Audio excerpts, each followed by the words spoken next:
September 8th, 2015 Human Services Committee meeting to order. For an approval of the agenda as printed. We have a motion and support. Any additions, deletions, corrections? Seeing none, all in favor say aye.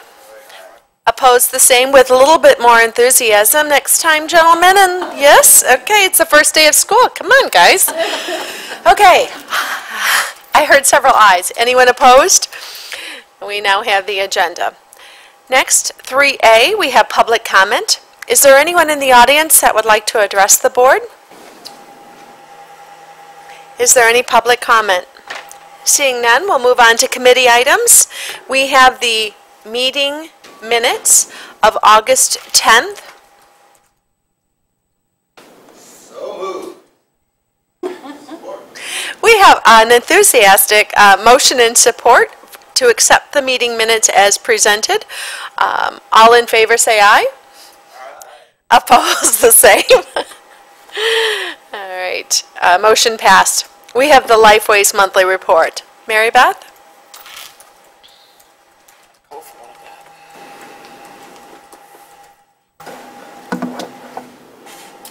Good morning. Actually, it is afternoon, isn't it? It's just been running since 6 o'clock this morning, so I didn't hear that. Update on your report in your packet. You'll find on the first page there a discussion about two items. One about the CCBHC, which is the Certified Community Behavioral Health Clinic.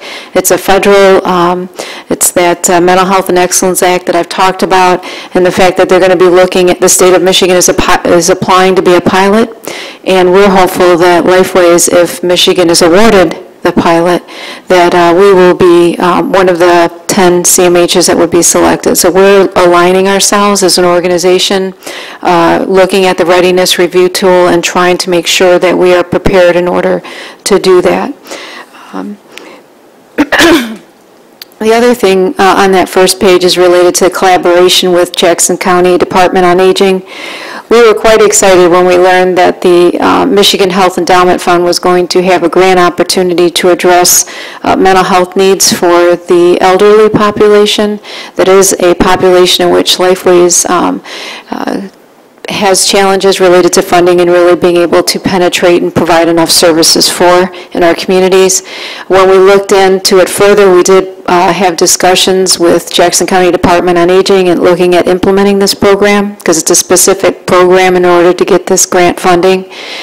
It does not cover a significant issue, and that is having a project manager overseeing the program, so you have a full-time FTE.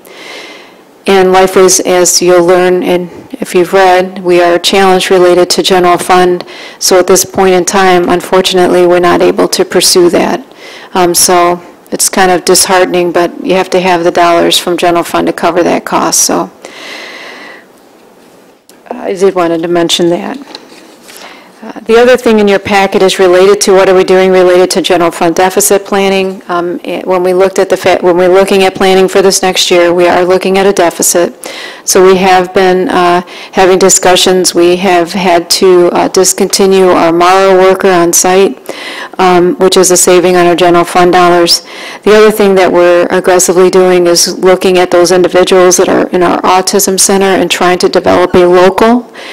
We have a current provider who is going to be working with us on developing a local residential treatment center that will cost less than what, because we'll be able to use Medicaid dollars when they're served locally versus right now this is all coming out of general fund. So we are addressing that and working towards that. The other thing is that we're doing is starting October 1st, and we have had discussions with both Jackson Hillsdale County Jail, is that currently that service is contracted out with one of our providers. So we don't have any involvement directly related to the services that are being provided in the jails. Beginning October 1st, we will be the gatekeeper for that because those services are being provided out of general fund. The other thing that we're working with the counties on is related to really clarifying, as it's outlined in the mental health code, related to what services that crisis interventions covered. Over the course of the last several years, it's kind of evolved into something much bigger, and trying to see if we can't bring it back. That will help also reduce cost. Not discontinuing the service, but trying to bring it back more in line with the code. So you might hear some of that going on, but I wanted you to be aware of that. The other thing that we've been working really hard on, and I'm hopeful within the next 2 weeks I'll hear resolution finally from the department, is related to the local match. You know, we've been, as an organization, not making the Medicaid match drawdown, and I've been corresponding with the department in relation to the fact that they can't take our general fund dollars, that it's not statutorily allowed, and they denied my request to put back the appropriations. So I followed the process in our contract-related dispute resolution, so I met with them last week. They do have some additional information that they're seeking from us related to looking at how we're managing other expenses, especially around state general fund dollars. But we have been very strong stewards of those individuals and ensuring that those dollars are spent accurately. That I do think that we'll come to a resolution. Do I think that they'll actually reinstate the full amount? No. But I do think that they will help us with the situation that we find ourselves in related to the general fund deficit. So I'm hopeful. They have a week from this Friday to actually submit us their written response. If not, then I will have to pursue next steps. But just wanted you to be aware, because that doesn't impact the county, obviously. The other thing that's in your report that's important to look at is related to the access. Just so that you're aware, you know, this report kind of shows you the number of people that are coming in on a quarterly basis. We serve 1,000 individuals coming in need, seeking mental health services. Not always can we provide those services. We do coordinate them with other organizations within our community, especially related specifically to whatever their insurance covers.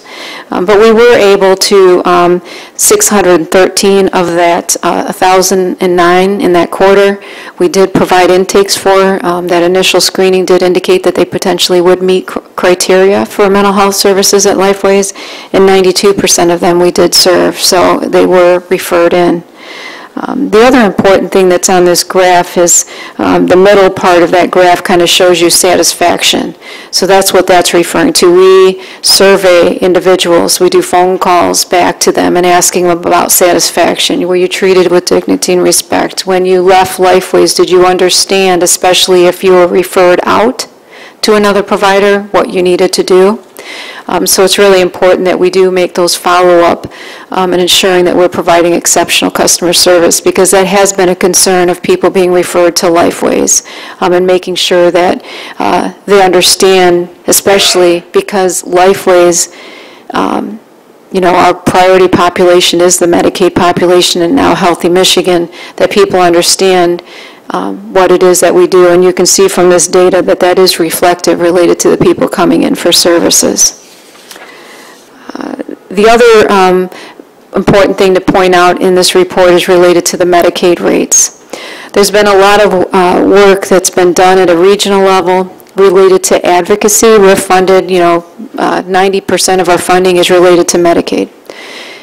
There's been a challenge within our region related to ensuring that there's equitable funding. How are CMHs across the state funded related to Medicaid?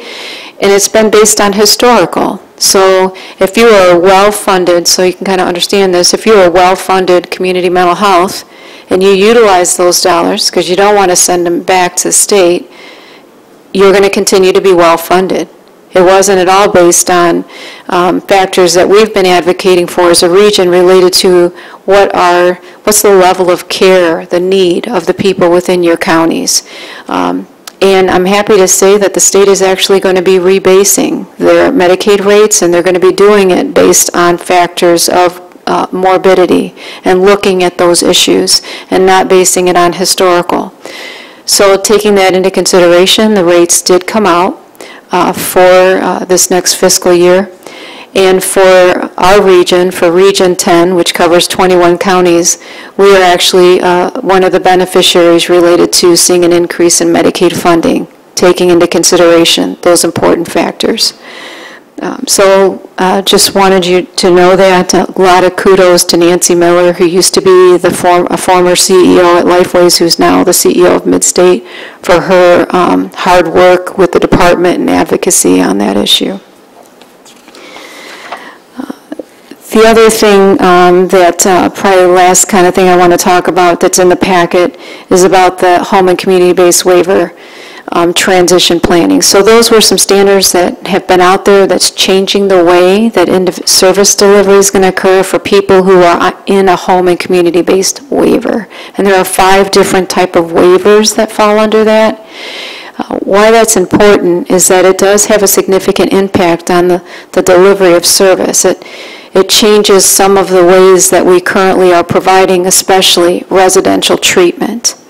So what the state had went and did to find out what the impact is going to be, because the other important thing is while this is a federal waiver and it goes into effect and will require changes, this is one of those things where there's a required mandate with no funding. There's a significant impact on the system to implement the changes that are required. They went and surveyed, the state surveyed all of the residential, not all, I should say random sample, but our county was selected as one of them. And they had them fill out some questionnaires about where are you related to the standards and what are the challenges with you being able to meet those standards. There was some concern about the validity of the data when they got it back. So now they will be going out and doing a actual site visit and comparing what people completed on those surveys with what they find when they go to the site. So just kind of stay tuned.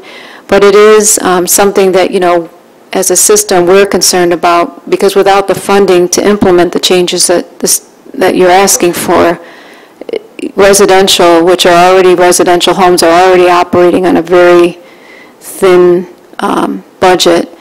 They're not going to have the funds to make the changes that are being asked of them. So, and that is it for my report. There is some additional information on that last page about the Wellness Commission for your interest. Any questions? What comments or questions might you have for Mary Beth? Commissioner Rice?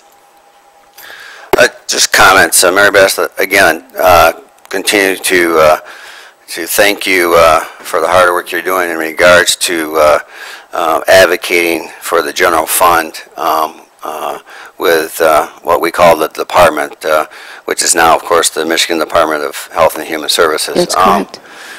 And I just find it, just a comment, I find it real interesting back when we were having our struggles in regards to the local match and so on and so forth, and then we were being challenged here at Jackson County that we had to pay our portion, if you will, our 10%, and yet now, just for the sake of the people here and my fellow commissioners, it's just interesting now that the department is willing to ignore what I would consider their statutory requirements for their benefit. And yet nobody's holding them, doesn't seem like anybody's holding them to the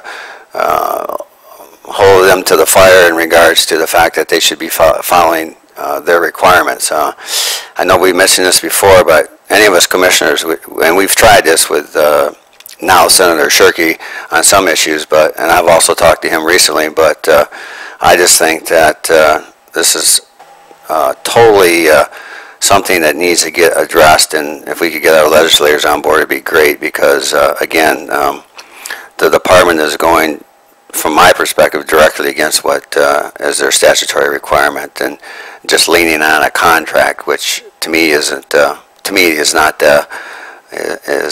not what they should be doing. And I was going to say one more thing, and I don't remember what it is at this point. So, thank you. All right. Commissioners, any other comments or questions? Just one comment. Yes. The satisfaction survey. Yes. Is it the format that you No. Mm-mm. okay, because we just don't remember it before. I like it. Yeah. No, I've presented it before. I usually try to present it. It's presented to our quality improvement quarter every quarter. I try to bring it included in this packet. Yeah, Right. Thank you. Thank you for that information, Mary Beth. thank you. Next on the agenda, we have Department of Health and Human Services, DHHS. We've got the extra H in there for you, Ms. Director Lyons. Thank you. Good afternoon. I believe you have in front of you the report that I submitted end of August, so I'll just briefly go over these, and I have a couple of updates to it since that time.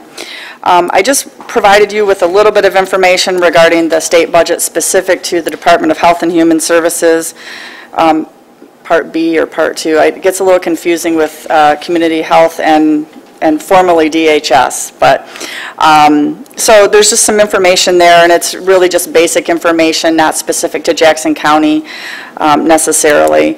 I did want to let you know with regard to the closure of Maxey Boys Training School, that could have an effect on my office in some small way if staff members, because they are in an adjacent county, in Washtenaw County, if some of their staff members are bumped out because of the closure of the facility and have the degree or the experience, they could end up coming into my office. I did hear from the Washtenaw County Director that she's already been made aware of a couple coming to her office, and I have not been notified, so I don't think that that's going to affect the local office here at all. Also, that the budget closed for some closure of several DHHS offices, local offices, but that doesn't have an effect on Jackson as well. But it is something that is being discussed, and you may hear about that around the state. Yes? Mr. Shawa.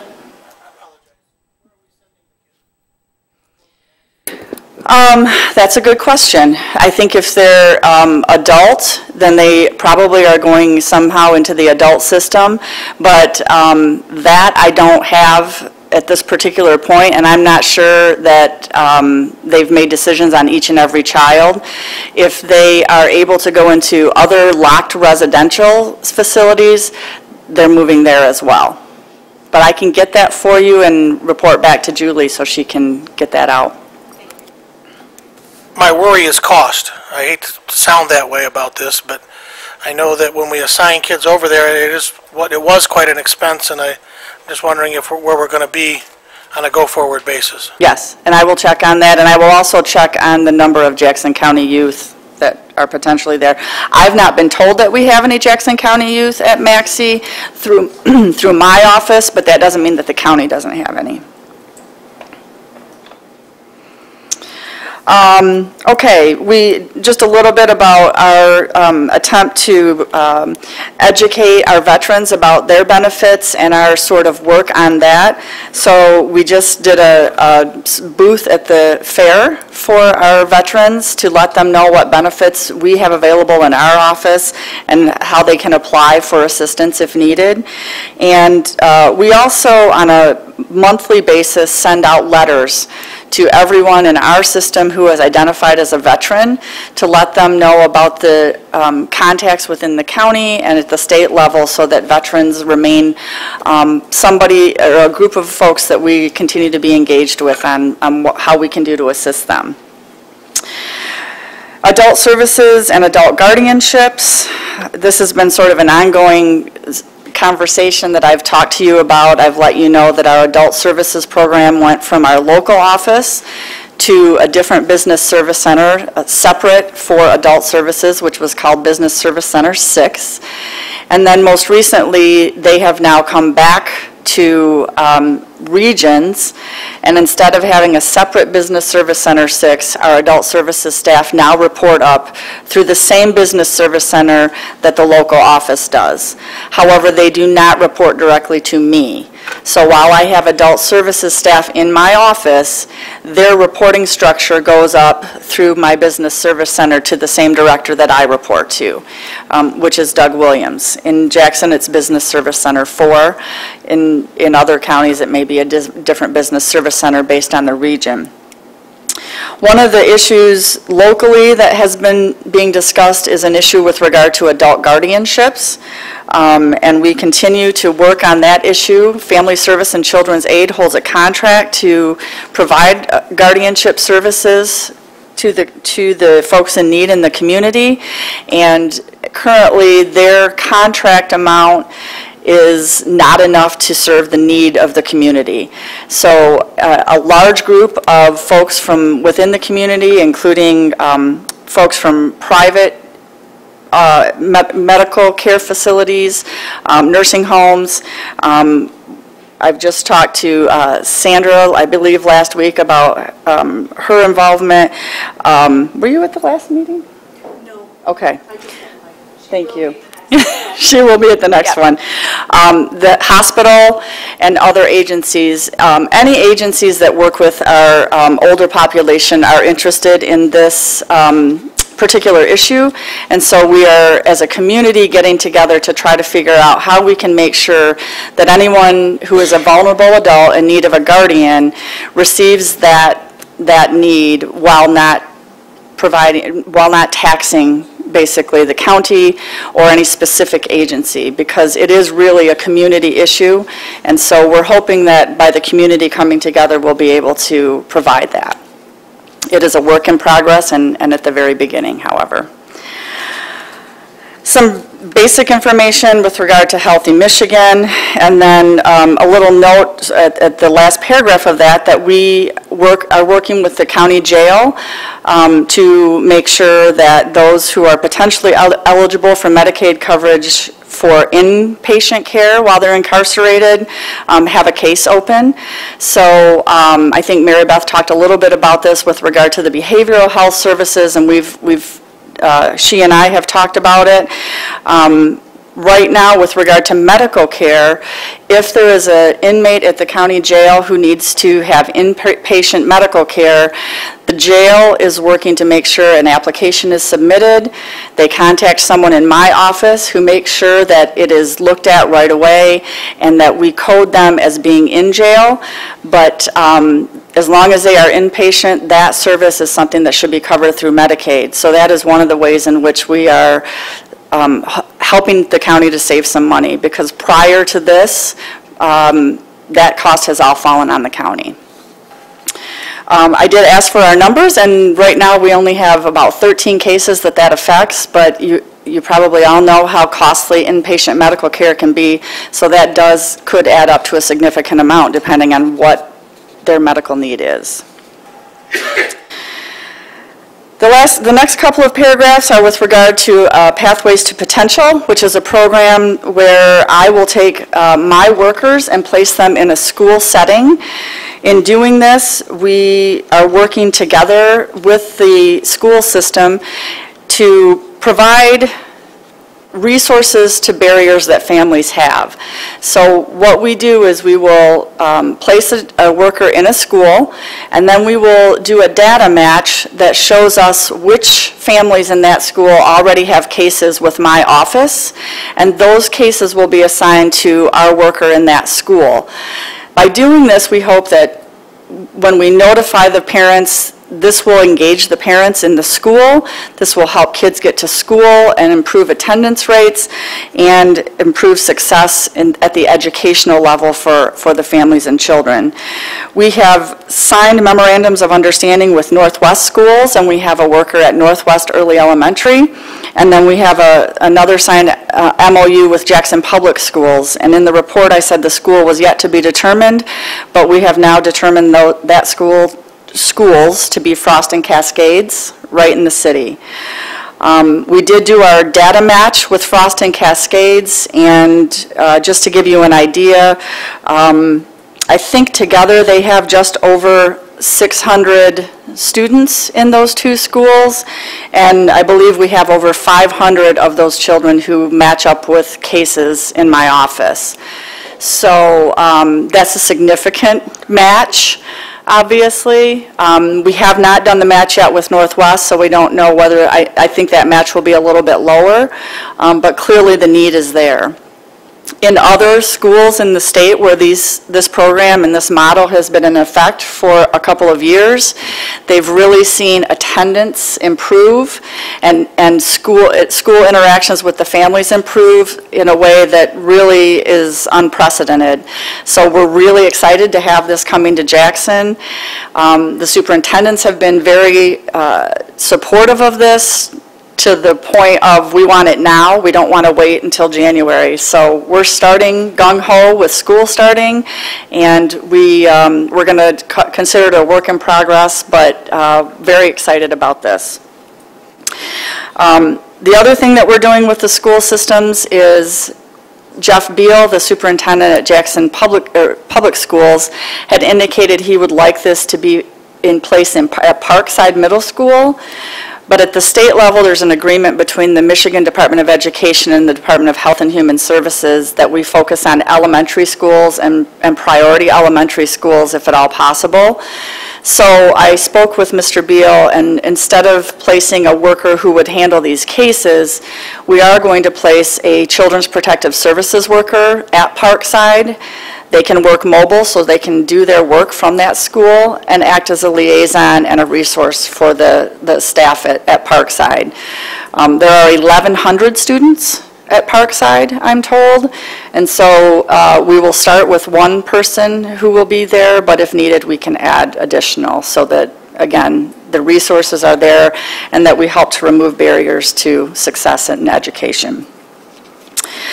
And a little bit of information about our foster parent support there for you. We've had a couple of summer activities to help maintain and recruit for foster parents, and also to provide needed supplies for our foster children to go back to school with our Stuff the Bus campaign and our Family Fun Fest over the last month. And finally, our Child Care Fund update. We review it very closely at this time of the year as our fiscal year ends on September 30th, and everything is looking fine. Obviously, we're not asking for any amendments, so we hope that that will not be necessary, and I'm told that it will not. So everything looks good within our budget. Thank you for that detailed presentation information. What comments or questions might you have for Director Lyons? Commissioner Duckham. Thank you, Chair.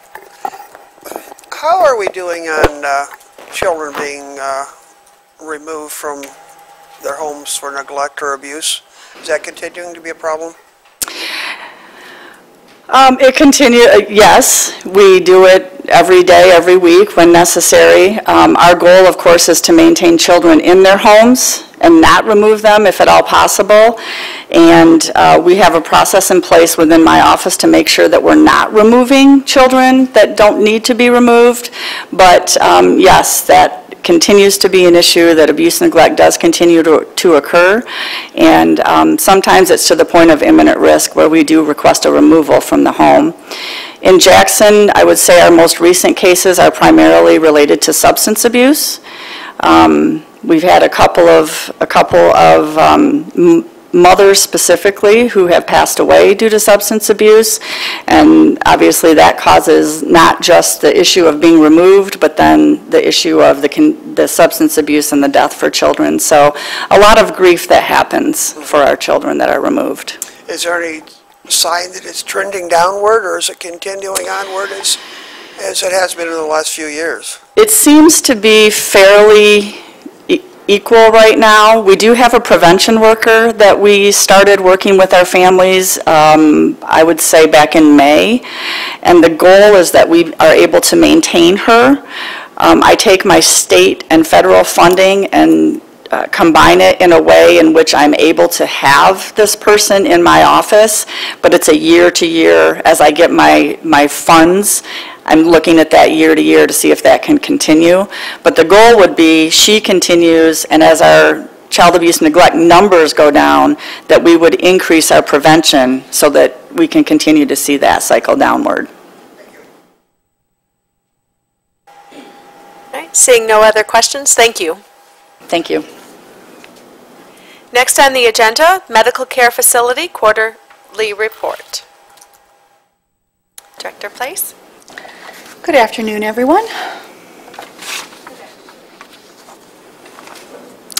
Under Finance, we did receive, or according to our cost report, it appears that we will be receiving a significant increase in our Medicaid funding this year, $19 per Medicaid patient day. As a consequence of that, we have to increase our private pay rates because you always have to maintain above that to be able to keep your rate where it is. So we sent out our letters, and effective October 1st, we will have a rate increase at JCMCF. And for clarification, what is the ratio of the Medicaid patient versus the self-paid? There's about a $6 difference. Okay. Yeah, and that's only because if the rate should go up next year, we don't want to have to increase and impose another increase on people. Thank you. Census at JCMCF continues pretty stable. We are on budget as of this writing. We did have a slight dip in July, but we've made that up and we're back above what our budgeted census is and hope to be above for August. Those numbers haven't been completed yet. This quarter, our hospital return rate is 12.07, and that is very, very good. The CMS wants us to be under 16%, and that's for the first 30 days of a Medicare A recipient returning to your home. We've included a comprehensive overhaul of our MDS assessment and care planning process. We're using the lean process to reduce redundant work, and we've revised job descriptions, and all in an effort to streamline our processes and to ensure that we capture all the dollars that we are earning with Medicare. In people, the M&A contract was completed and ratified by the rank and file, and the board approved it on August 31st. Residents voiced no concerns or complaints during the last few resident council meetings. They were all minor and they were addressed immediately. All resident, care partner, and visitor incident reports have been tracked and trended along with safety reports, and that all goes to the safety committee and the quality committee for review. There were no outstanding problems or trends. Care partners, at orientation, I review with them our culture of care, our history, and our purpose and goal for the community of Jackson County. We celebrated Health Unit Coordinator Week, which is the unit coordinator equivalent of a hospital. The person who does the filing and the phone answering and the assistance in that way. We did add a psychiatrist to our team, and that is Dr. Rajput and his nurse practitioner. They're Allegiance affiliated, and we have one more hurdle to cross before he can see patients, and we're working on getting that credential piece done today as we speak. We have a new medical director. Her name is Dr. I can't say her first name, Jay Yalavarthi. She joined us at the beginning of August, and her team from IPC Healthcare, they service quite a few of the nursing homes in the area, and she's doing very, very well accepted with residents and families. Service, we participated in a virtual education for emergencies. It was a drill of a virtual tornado that hit a nursing home in Lansing, and we virtually accepted their overflow of patients. We worked with our regional emergency teams, and we did really well. That was really an interesting experience, and we found a lot of things to work on, not so much from our receiving end, but from the other facility, and that we all could learn from. We continue to honor our years of service for our employees on Facebook, which they love.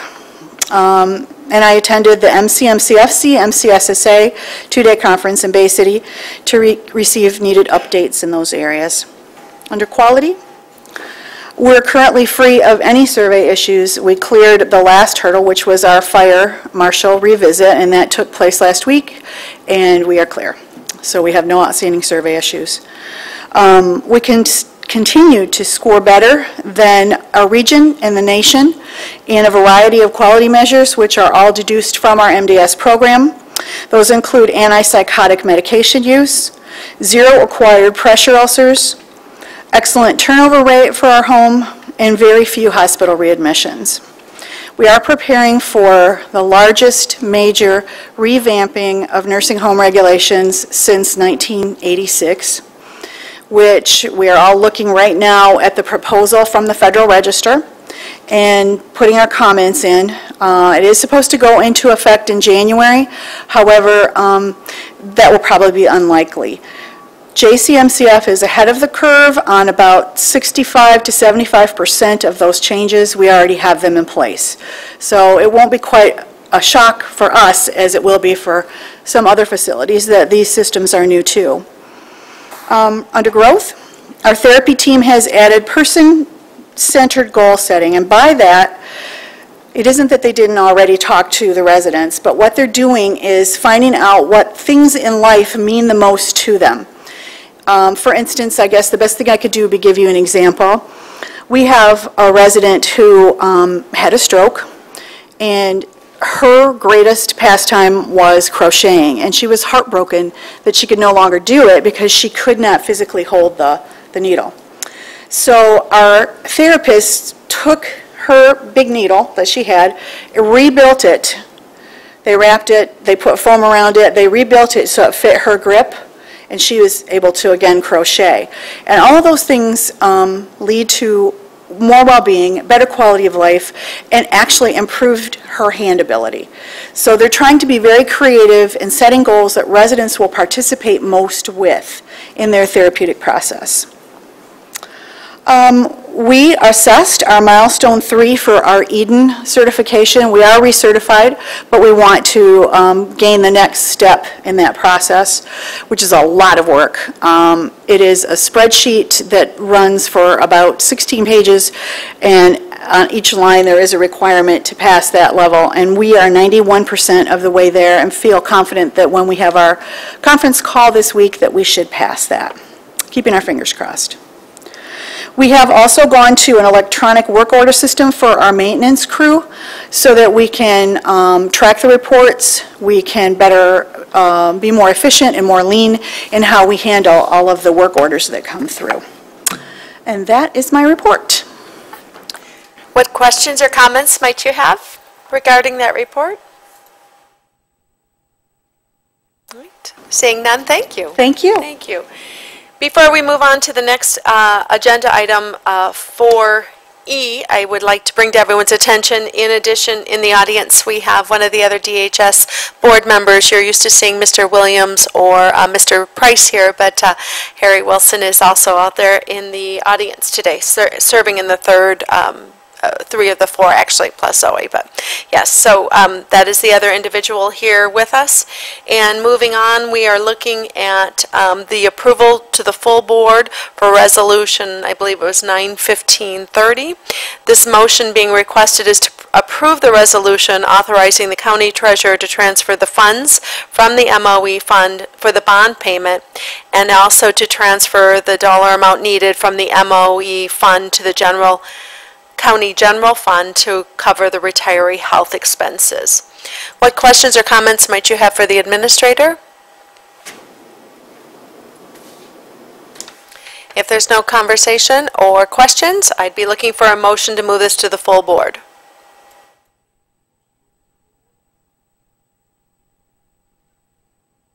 Support. We have motion and support.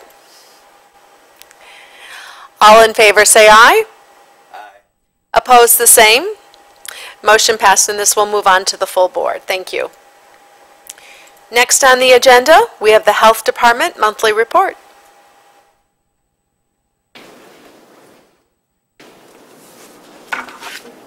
Good afternoon.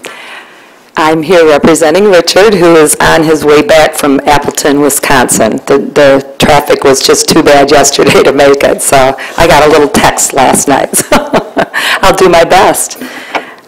First on his report, there was the emergency preparedness, the Ebola screening. Just to let you know that that still is a little bit in the forefront, but certainly diminished from where it was. The Health Department, CD department, will still provides monitoring to individuals from affected areas in West Africa, and currently those 2 areas are Guinea and Sierra Leone. And we were recently monitoring for 2 individuals, and that monitoring has been complete. And monitoring for us on a low risk would really just be like 2 times a day providing temperature results back. So, and we don't even visit them, they call us with the results. So. I wanted to mention the customer satisfaction survey results. This is a tool that we use in the department to measure customer satisfaction with services, and I believe that was in your report as an attachment. And we're looking at things such as their ability to park at our facility, the cleanliness of the building and waiting room, the hours of service, whether we met their needs, and then employee satisfaction as far as their politeness, helpfulness, their knowledgeableness.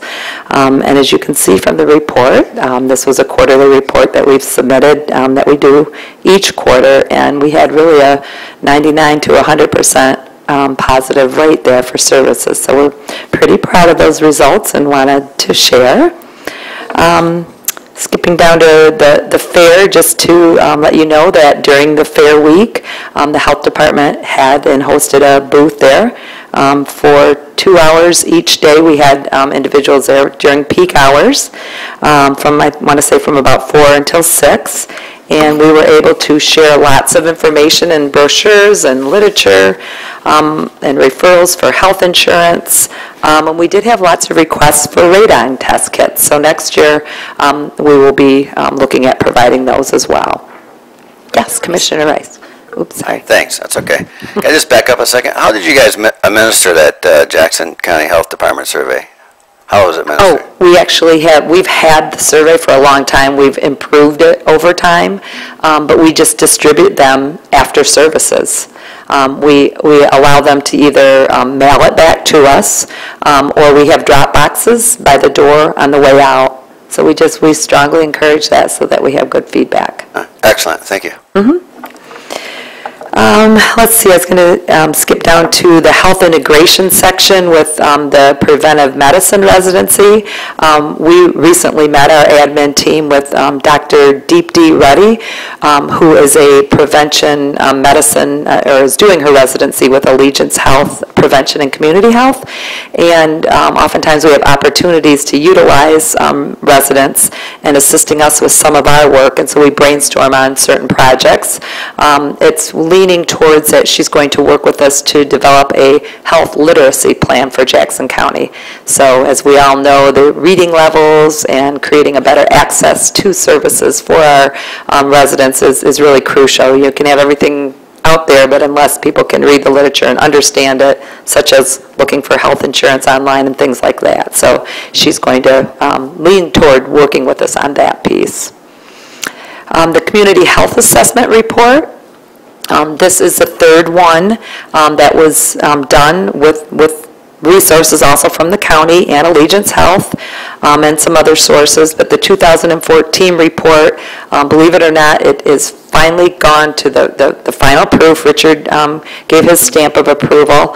A lot of our department staff provided input towards areas that were of their expertise, and that could include lots of charts and graphs and things like that, so we can show some comparative analysis and some good quick looks at the data for our community. So I will say that this is probably going to be the best report so far, and I always give kudos to Richard for that, for making this report very comprehensive, not just focused on chronic disease, but all those health indicators, including environmental health indicators for our community. So I'm looking forward to being able to share that with you. I believe Amy and I will be coming in January to the work study session to share those.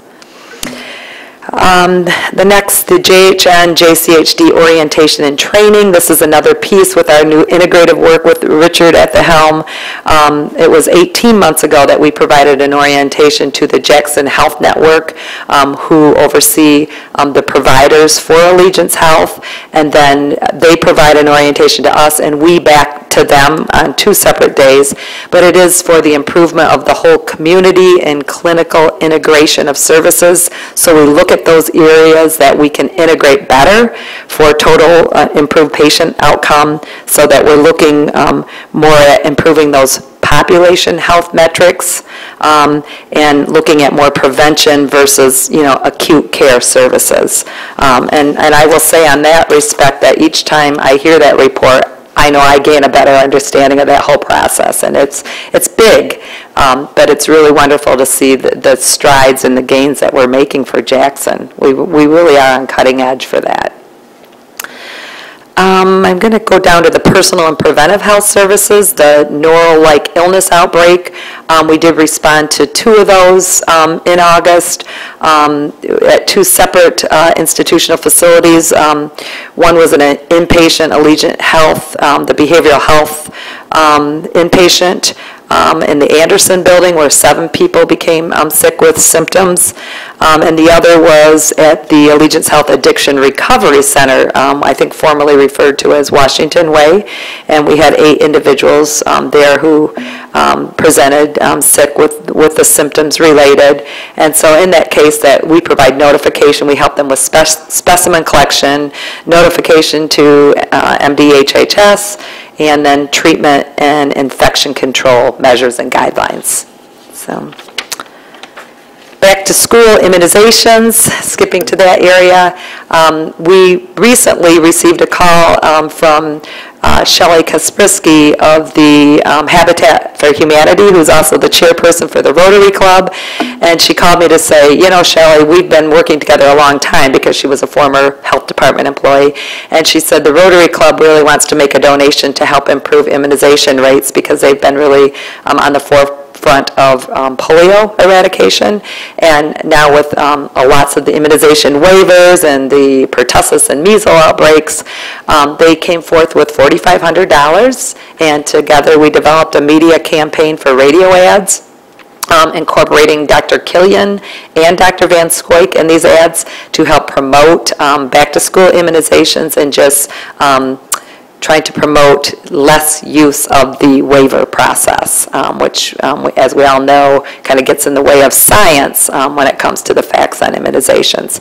So as a result of the radio campaign, of course, then we get Channel 6 News that knocked on our door for a quick interview, and we were able to provide that.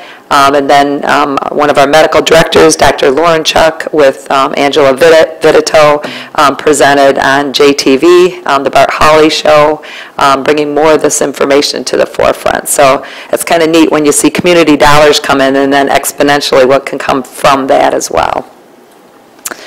Car seat safety event, we actually participated in, again, another event. We tend to have these monthly in the summer months, and we have been collaborating with the Allegiance Health at the Green Market there, as well as with their trauma and injury prevention staff and Michigan State Police, and in this case it was a Hillsdale County Post individual who was actually trained as a technician, a car seat technician, and we provided, again on August 13th, we were able to, in a 3-hour period, inspect 33 seats, distribute 16 brand new car seats that we get donated from Office of Highway and Safety Planning, and then destroyed 13 unsafe car seats. So when I say destroyed, I mean we actually have to have those cut in 2 because we don't want anybody else to find those seats in a dumpster and begin to use those.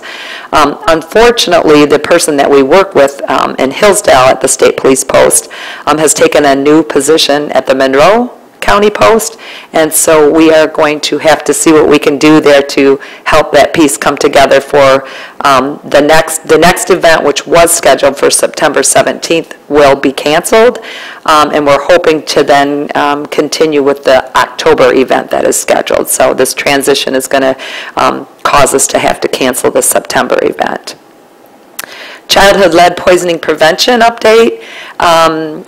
Just for a matter of reference, we do have 2 grants for prevention, childhood lead poisoning prevention, and one was for $20,000 and the other was for $7,500. They recently informed us enough that it is in our budget that we will have an increase to $20,000 for that grant. And one of the big pieces there is something that Michigan Department of Health and Human Services has rolled out, which they're referring to as the community prescription for childhood lead poisoning prevention.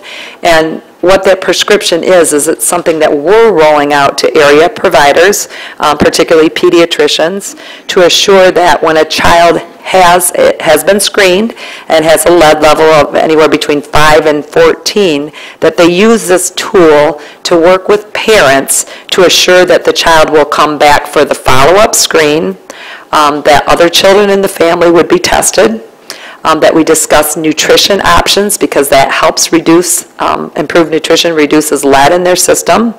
Also that we discuss the cleaning techniques for paint chips and dust, and then remediation, because the biggest picture here is that there is a lot of money in the Lead Safe or Healthy Homes grants, the Lead Safe Healthy Homes, at the state level and through HUD, whereby owners, homeowners, and landlords can apply for money to remediate lead from their homes.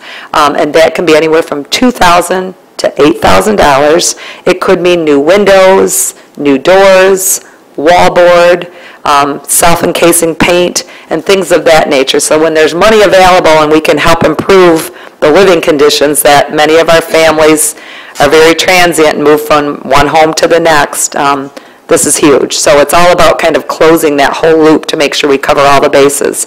So Brianna Hampton, who is our coordinator for the lead grant has provided presentation to our WIC program, to the Jackson Health Network service specialists, and those are the individuals that educate our local providers so that our pediatricians have these in their hands and they're using the tool. And then we have a date scheduled with the Center for Family Health as well to educate their providers.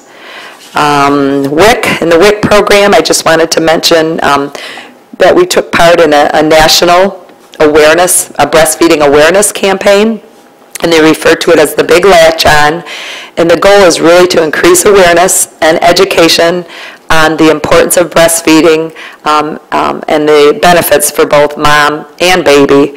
And this year, we held the Jackson piece of that so that we're simultaneously doing this nationwide at the Meyer branch. And collectively, nationally, they broke the world record of 14,889 children breastfeeding simultaneously. So it's just a huge awareness campaign. And as you know, that is a goal of our WIC program too. So a good thing federally for our country. The National Night Out event, Julie Weisbrod hosted this event with our Building Healthy Communities grant. You guys are smiling. I know there's something inside going on, but I'll keep moving on. Maybe questions. So, Sarah. Strong opinions on that. That's good. Sarah's on my team. I love it. So anyway, the National Night Out that Julie hosted with the Building Healthy Communities grant was a collaboration with law enforcement and the B2 Watchers group of the Loomis Park neighborhood. And this event was also with the City of Jackson residents. And the goal is to improve physical activity interventions, also to improve nutrition through fresh food delivery programs with farmers markets. And overall, it provided an opportunity for residents to give their input and engage in the suggested projects that they have for their neighborhood. And another part of that grant also, if you remember, is with the Michigan Avenue biking enhancements, so the bike racks that will soon be coming when we get the street all prepared down there. The community baby shower on August 8th, we participated in health department employees. We had approximately 80 mothers and families with infants who attended. We had presentations there, and we provided a presentation on safe sleep and childhood lead poisoning prevention. And then there are just lots of gifts that are donated by area stores, vendors for the moms to help get them off to a good start with their new babies. In the Environmental Health Division, a lot of work goes on during the summer with the fair and festival season at hand, so a lot of temporary food licenses for food vendors. The animal shelter also hosted the special adoption event on August 1st. That was in combination with Caldwell Bankers, Unleashed and Loving It, and Pet Supplies Plus. And in that time, we were able to adopt out 12 dogs and cats, which is way above normal for any Saturday at our animal shelter. And then I just wanted to also just make a note that this this Thursday, it's not actually in the report, but this Thursday, September 10th, Julie Weisbrod, who is a member of the County Wellness Committee, will be bringing forth the results of our flu shot survey that we provided to county employees with recommendations as to how best we feel we can help improve the county vaccination rate for flu. And one of those suggestions, I know, based on our results, is that employees would take part more if we were more on-site providing it. So, of course, the highest rate was at the Human Services Building where we are holding the clinics, and so we're trying to look at some of the other sites. For instance, I want to say where we were low, we had a 24% rate with the courts, but the opportunity there, you know, it's like at least another 125 individuals. The Wesley Jail, the Tower Building, and Jackson County Department of Transportation are some areas that we're looking to focus on, so you'll be receiving recommendations on that as well. Thank you. Commissioners, any comments or questions? Seeing none, thank you. Thank you. You held Richard's standard very high. Did I? Yes, you did. You did. Next on the agenda, we have the district coordinator for MSUE, Matt. Welcome. Good afternoon.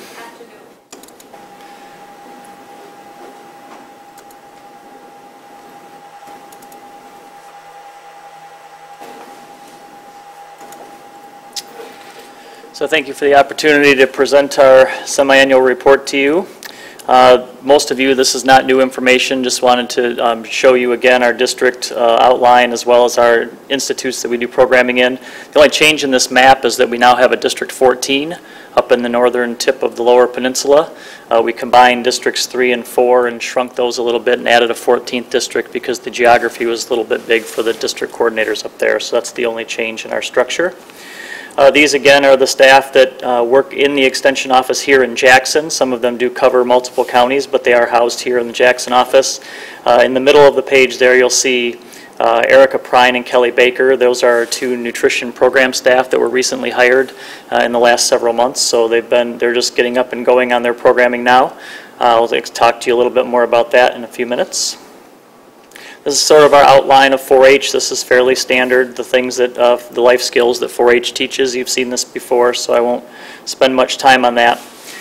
This year we had Jackson County 4-H members along with other members from all over the state of Michigan attend leadership and civic engagement program called Citizenship Washington Focus, where 4-H members have an opportunity to go to Washington and interact with legislators there and learn about how things work in Washington a little bit. It's a week-long program, and it tends to be a very good learning experience for students to participate.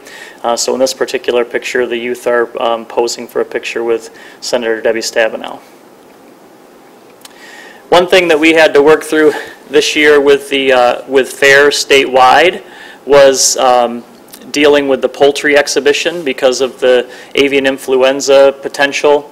The state vet decided to ban any poultry from attending any exhibition events that includes petting zoos, fairs, any other shows or events. So Michigan State University Extension worked in cooperation with the Michigan Department of Ag and Rural Development to come up with alternate plans for those 4-H youth that normally participate in poultry projects at the county fairs. And each county had the opportunity to develop their own system within a certain set of criteria and guidelines.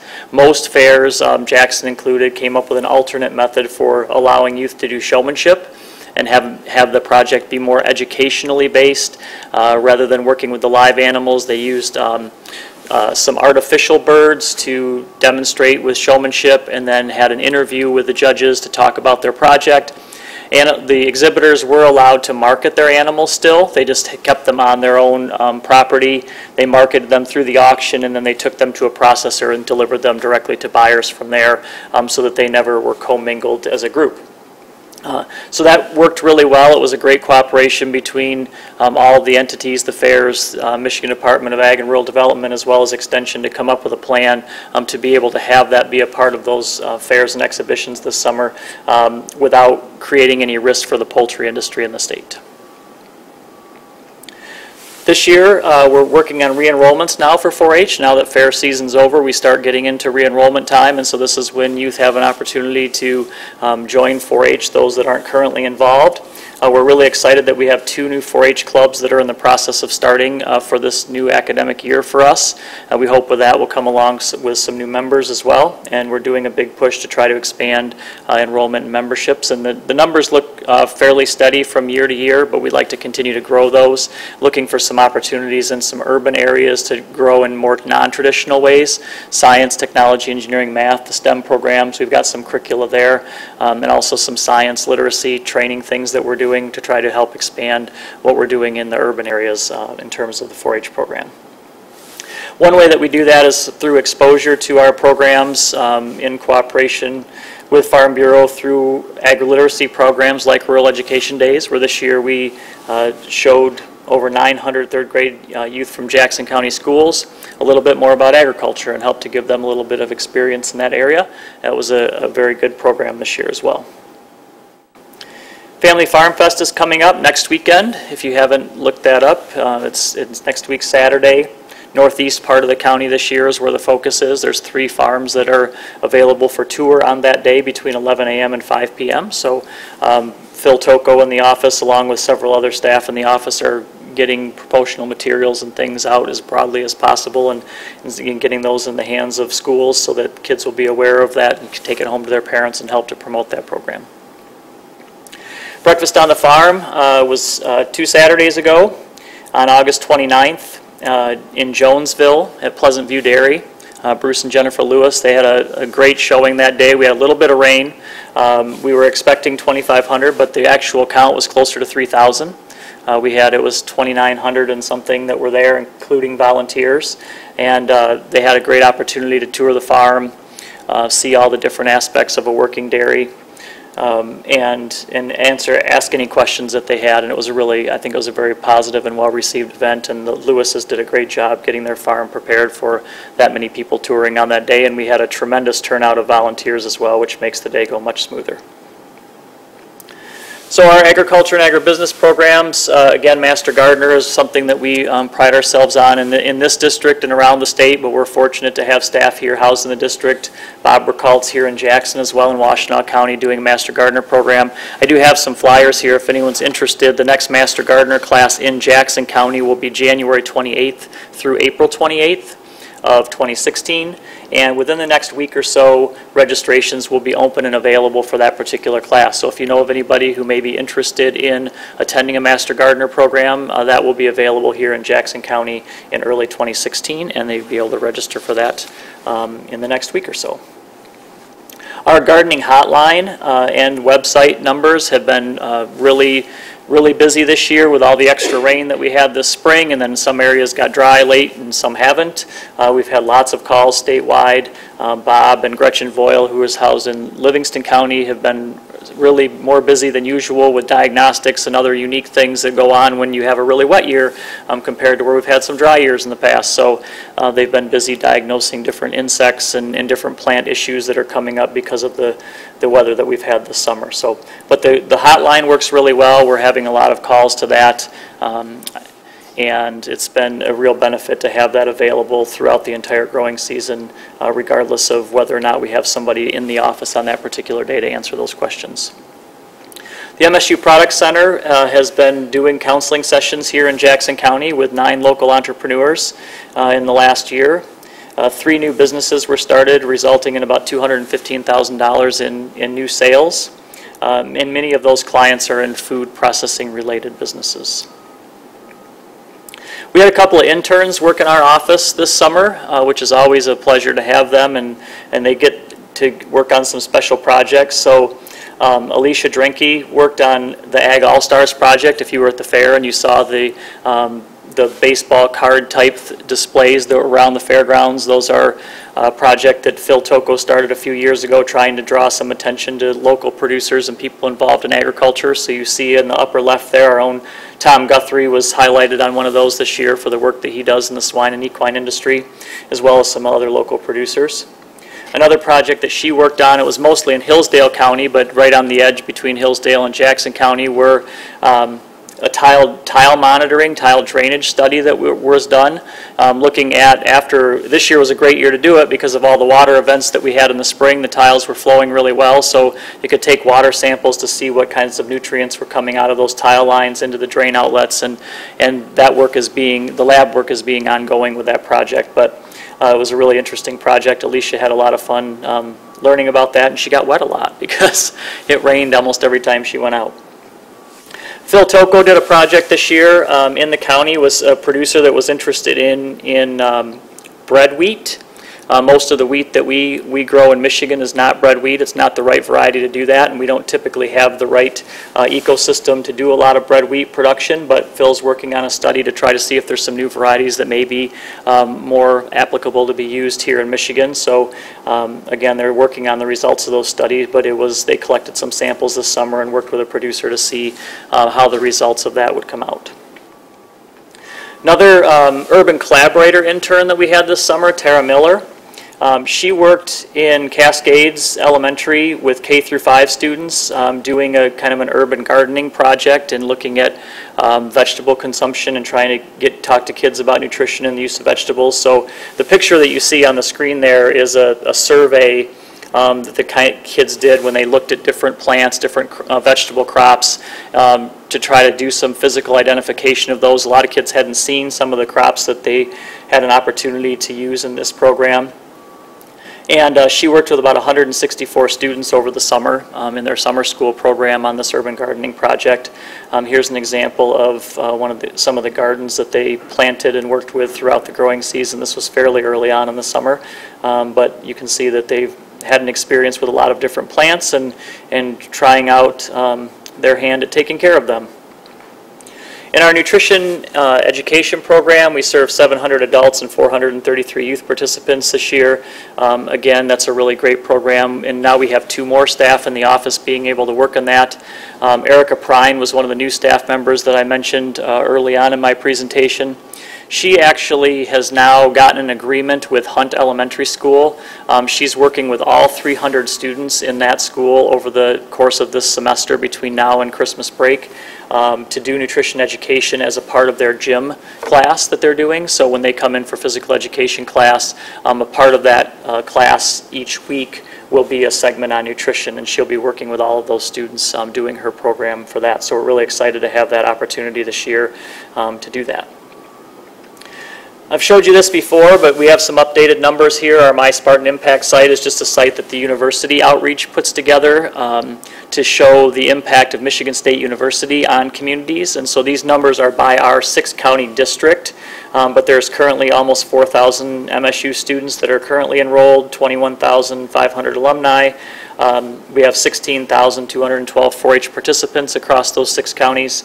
And then MSU has spent over $15 million with businesses in these counties for different projects and programs and work that's done at the university and out in the communities. So if you want more information, there's always some stories, local stories about work that MSU or Extension's doing as a part of that. Those are available on that website if you need some information. I can also help you get additional facts about that. We have over 40 educators, specialists, and faculty that provide service to Jackson County or available to provide service. Not all of them do on an annual basis, but they are available to do that should the need arise. We also have our website, the Find an Expert page, the MSU bookstore for publications, and the National E-Extension Network is also available for questions from anywhere. And whichever state the question comes from, the response comes back from that state's extension service, but educators from all over the country will answer those questions. One brief thing that I wanted to highlight that talks about how this network of educators that aren't necessarily housed here works. Some of you probably heard about the swine health issue that happened at the fair this year. We had a few sick pigs and wanted to try to figure out how to best handle that as as the temperatures got high enough that they needed to be reported to the state vet's office. And so we did that, followed all the protocols for what fairs are supposed to do. But the really unique thing that I think happened out of that is that the team of people that Extension had working in collaboration with the state vet and the response that they had to that, I thought, from my standpoint of getting the information I had, was phenomenal. Our 4-H staff were in communications with the fair, with the state vet's office. We had our Extension swine specialist veterinarian was down here from Lansing. We had a vet, we were already doing a swine health study that we were participating in, a hand washing kind of study, and another study. So we had a veterinarian from Ohio State that's doing some research on that and collecting samples from pigs at fairs, was already planning to be here, so he was a part of that, collecting samples, and that was part of the reason we got such fast turnaround time on the samples that were collected on those animals. Now, we found out that there was no human health risk to anything that was going on, which is great, and everything kind of reverted to normal after a couple of days. But the response of the whole team of staff that came together to respond to that, I thought, was really a good demonstration of how Extension is supposed to work, how it works under our new system where we don't necessarily have somebody in every office doing everything that we used to do, but when they're needed, they're here and doing the work that needs to be done to make sure that issues get resolved. So I just wanted to highlight that piece and be happy to answer any questions. Thank you for that presentation. Any comments or questions? Commissioner Leitner? A comment, actually, on the pig situation.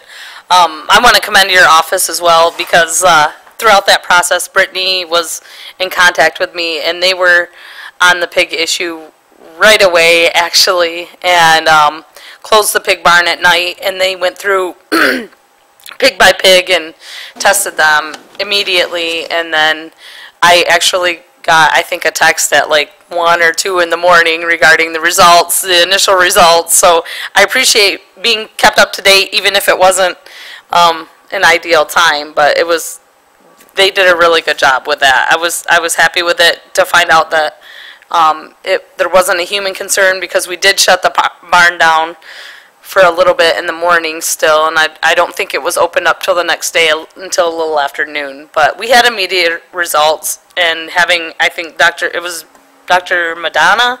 Yeah, Dr. Madonna Benjamin. Yeah. Yeah. From Ohio State, being there, I think, was helpful too, and plus it just kind of, I think, fast forwarded your little, the pig project that you already had going on, so. Right. That helped. It was, Yes. it was hands-on right away. Very informative, yes. Thank you for sharing that. All right, Commissioner Rice? Matt, appreciate the report. Question, do you have a maize and blue tie? No, I do not. Okay, I'll buy you one. All right, thank you. Seeing that no other business, serious business to conduct, keep the green tie, and we will move on. Thank you. Thank you. All right. Next on the agenda, we have a request.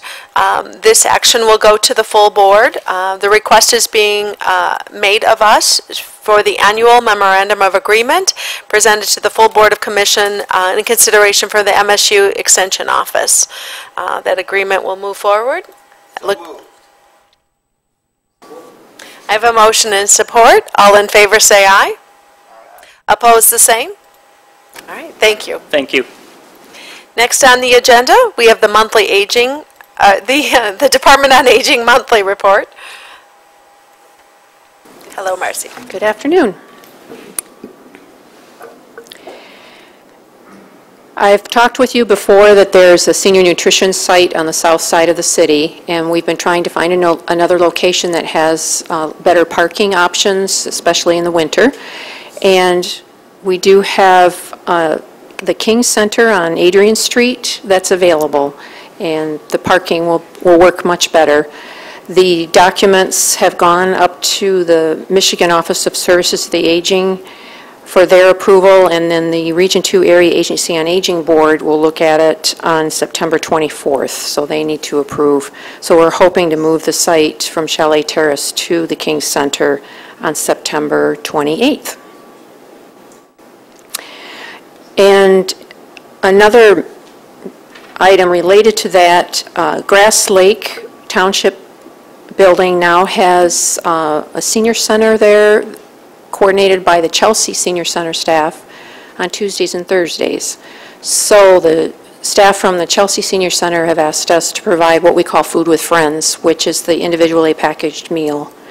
So we don't, our drivers, meal transporters aren't in that area on Tuesdays and Thursdays. We're there Monday, Wednesday, Friday.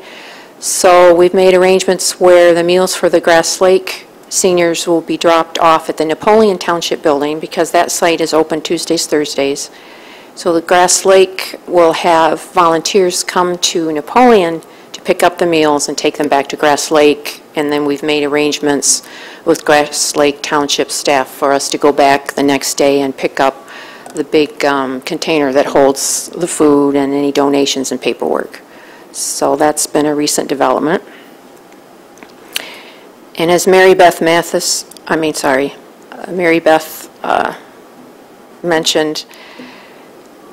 we did talk with Lifeways about applying for a grant, and it found out there's too many areas that were unfunded, and so we're not moving forward with that.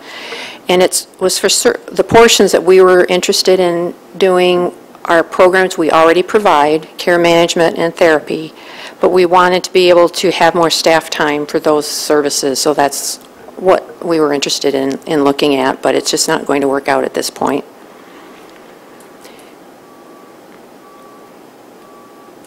And I'll leave some brochures, some flyers at the table on your way out. There is the Classic Car Festival Monday evening, September 21st at the fairgrounds, 4:30 to 7:30, if you can stop by. And then there's a couple other agenda items, but before I move on to those, are there any questions? Comments or questions? All right. Wrapping up then with the monthly report, we'll move on to letter J, which is the Department on Aging providing the PACE meals. Yes, staff from the Tomei PACE Center, which will be on Springport Road, contacted me whether we would be available to provide meals for participants at the PACE Center and also for homebound PACE participants.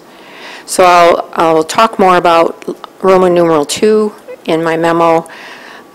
Currently, we have an agreement with the Area Agency on Aging to provide Medicaid waiver-funded Meals on Wheels. So doing this for PACE participants is the same. So there's no difference, no additional work on our part, so to speak, for that. The meals to the PACE Center would be similar to our dropping off meals at a senior nutrition site.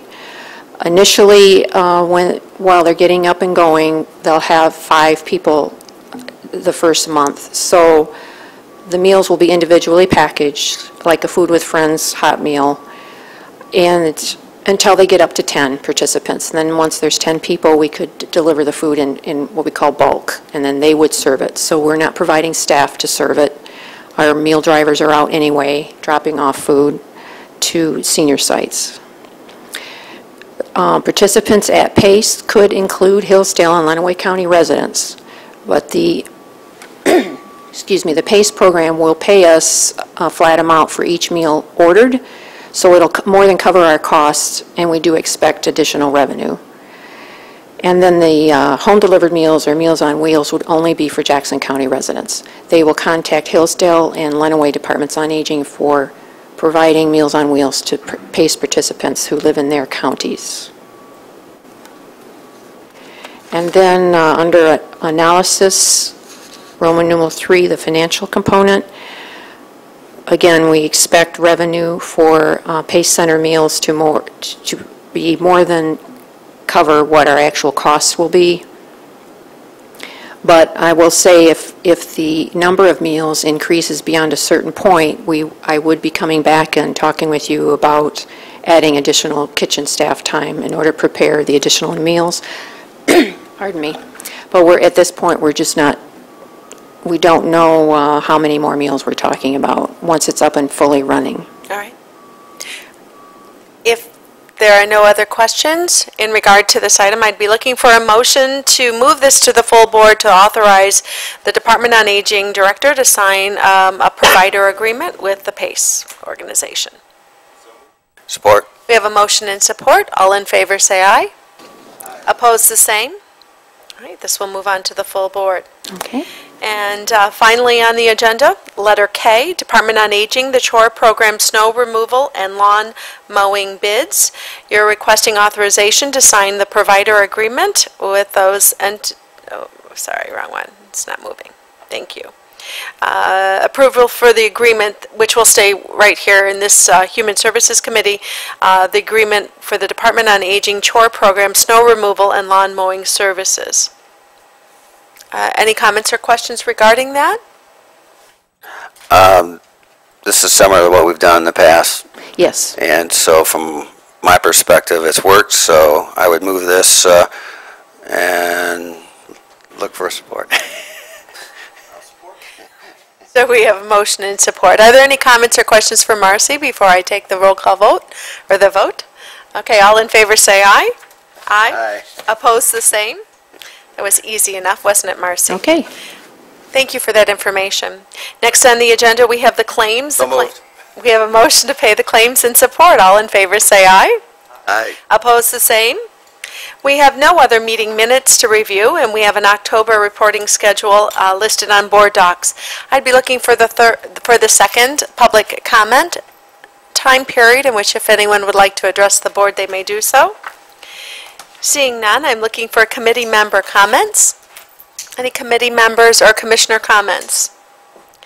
Seeing none, we'll adjourn to the call of the chair.